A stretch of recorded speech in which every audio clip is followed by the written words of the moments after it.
ঠকে গেলে আফসোস করার কিছু নেই। ঠকার জন্য নিজের মধ্যে অনেক গুণ থাকা লাগে। এই যেমন ভালো মনের মানুষ হওয়া লাগে, নিষ্পাপ চিন্তাভাবনার মানুষ হওয়া লাগে, মন থেকে বিশ্বাস করতে আর ভালোবাসতে জানা লাগে। আর ঠকানোর জন্য তো অমানুষ হলেই যথেষ্ট।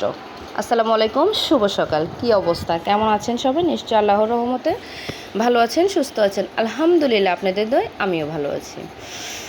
ভিডিওটা ছিল অনেক আগের, আসলে পোস্ট করা হয়নি, তাই ভাবলাম এখন পোস্ট করে দিই। এখানে আমি প্রথমে মলা শুটকিটা কষিয়ে নিলাম, যত রকমের মশলা আছে সব কিছু পরিমাণ মতনে দিয়ে দিয়েছিলাম। তারপরে ওগুলোর সাথে কিছু আলু অ্যাড করে দিয়েছি। আমার রান্নাটা হয়ে গিয়েছে, এখন নামিয়ে ফেললাম। আপনারা কারা কারা এভাবে মলা শুটকি দিয়ে আলু দিয়ে রান্না করেন অবশ্যই কমেন্টে জানাবেন।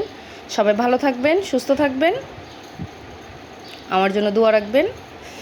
আর আপনাদের জন্য আমি অনেক অনেক দোয়া করব যেন সবাই সবসময় ভালো থাকতে পারেন। আল্লাহ হাফেজ।